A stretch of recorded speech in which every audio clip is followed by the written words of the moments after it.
कांच का आईना। गांव के किनारे एक पुराना मकान खड़ा था। उस मकान के बारे में सब कहते थे, वहां कोई मत जाना, वहां कांच का एक आईना है। वो आईना कभी सिर्फ चेहरा नहीं दिखाता। लोगों का कहना था, जिसने भी उस आईने में देखा वो फिर कभी पहले जैसा नहीं रहा। कभी पागल हो गया तो कभी अचानक गायब हो गया। इसीलिए उस मकान को सालों से वीरान छोड़ दिया गया था। लेकिन एक रात शहर से पढ़ाई करने आया एक लड़का। उसका नाम था विक्रम। विक्रम निडर था।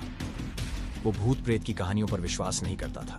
गांव वालों ने उसे चेताया, पर उसने हंसकर कहा, डरने की बातें हैं ये सब, भूत प्रेत जैसी कोई चीज नहीं होती। कल मैं उस आईने को खुद देखूंगा। अगली रात विक्रम अकेला उस मकान में पहुंचा।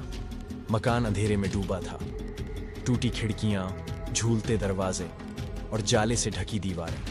उसका हर कदम खामोशी को और गहरा कर रहा था।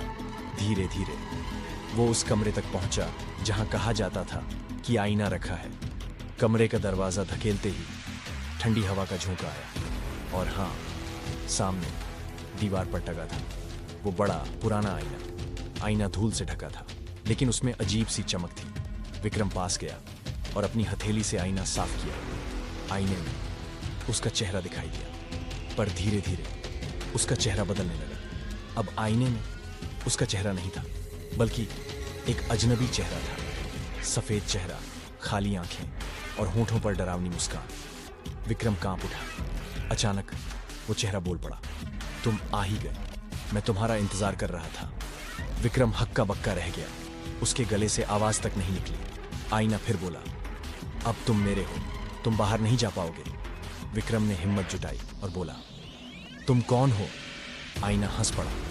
उसकी गूंज पूरे कमरे में फैल गई। मैं हूं उन सबका हिस्सा जो मुझ में झांक चुके हैं। अब तुम भी उनमें शामिल हो जाओगे। विक्रम भागने को पलटा, लेकिन दरवाजा बंद हो चुका था। खिड़कियां भी अपने आप जाम हो गई। वो पसीने से भीग गया। उसने कमरे का हर कोना टटोला, पर रास्ता कहीं नहीं मिला। फिर उसने देखा, आईना हिल रहा था, मानो वो उसे अपनी ओर खींच रहा हो। आईने से आवाज आई, आओ, तुम्हारी असली जगह यही है। विक्रम चिल्लाता रहा।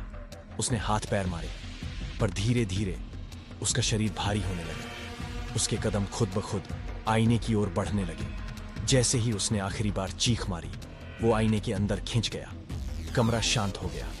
बस आईने में अब दो चेहरे दिखाई दे रहे थे, वो अजनबी और विक्रम। अगले दिन गांव वाले मकान के पास से गुजरे। उन्होंने देखा, आईने की सतह पर अब एक नया चेहरा उभर आया था। वो चेहरा विक्रम का था। गांव वाले चौंक गए और एक बार फिर उस मकान को ताला लगाकर छोड़ दिया गया। लोग कहने लगे, जो अपनी जिज्ञासा पर काबू नहीं रखता वो खुद अपनी बर्बादी बुलाता है। कहानी की सीख, हर रहस्य को जानना जरूरी नहीं होता। कभी कभी जिज्ञासा इंसान को वहां पहुंचा देती है जहां से लौटना नामुमकिन होता है।